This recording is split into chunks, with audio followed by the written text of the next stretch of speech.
My dictionary defines the word haven as a place that provides favorable conditions. Oftentimes, families get so busy with both parents working outside of the home and children involved with school and community activities that we need a haven in our yards to rest, relax, and have fun. I am so glad that when I called Jody and asked if we could come and enjoy their haven, she said sure. Thanks, Jody, for letting us come to visit. Thank you for stopping by. How long have you lived here? I have lived here about 19 years, but my husband was born and raised here. What was it like when you came? Well, it was definitely the old-time kind of country home, and it was white with red trim and the red roof. And so slowly over the years, we've redone the inside and the outside, and most of it we did ourselves. Where did you start with the planting? We had it where the water feature was kind of just a little kidney bean shaped thing that just had a few plants in there, and then we got this idea that we wanted a water feature. We love the sound of water, and we don't have a lot around the farm place, and so like you said, you named it the Haven. We wanted to make one for ourselves here. Did you get professional help to design the planting area, or did you just experiment, and how did you do it?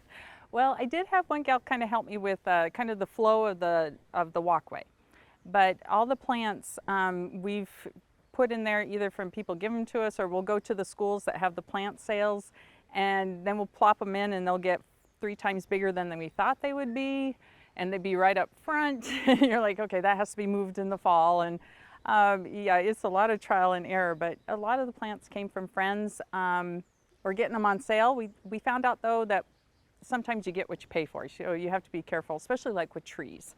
We found that you really do need to find a reputable place for those, because they're going to be in your yard for a very long time, and you want to make sure they're healthy.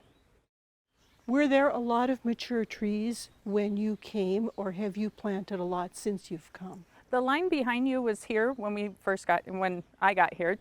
It wasn't here when Jesse was first born, but his mom planted that in there. And we had a lot of ash trees, and they were very mature and very beautiful, but you know, every time a storm came by, we were losing branches, and when we put on the addition, then we had to take a few of them down.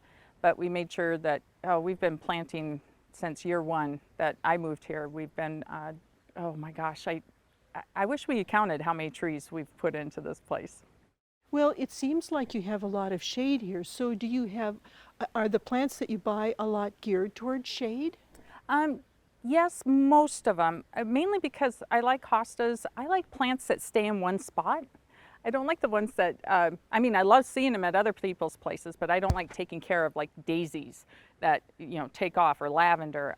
They're beautiful, but I like the container type things, and hostas are just, they're great for that, and they're easy to just cut off in the fall, and you know, they're low maintenance.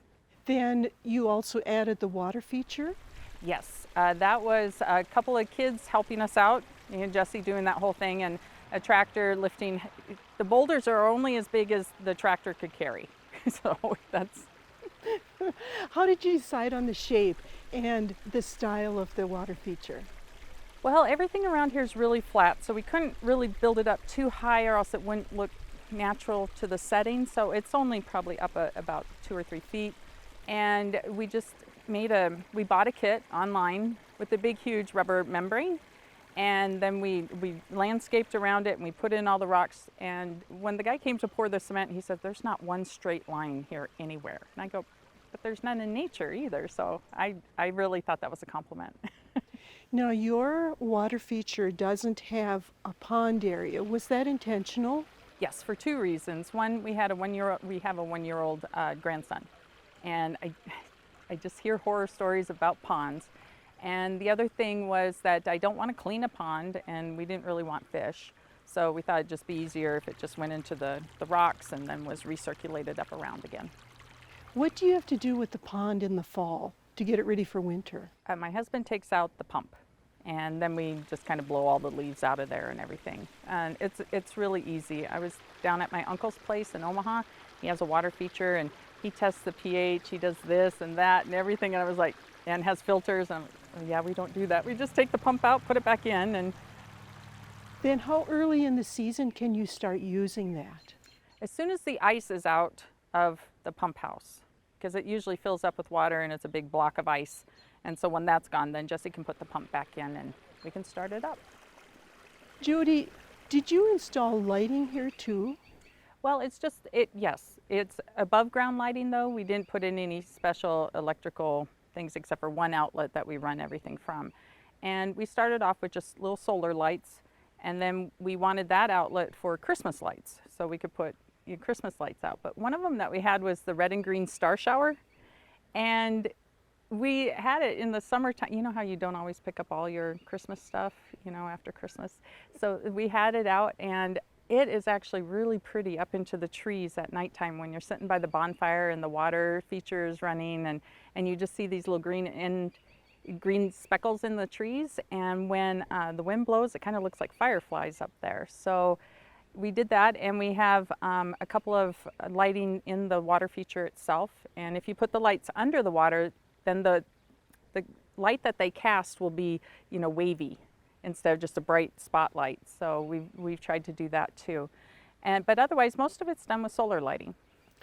Were the lights difficult to install?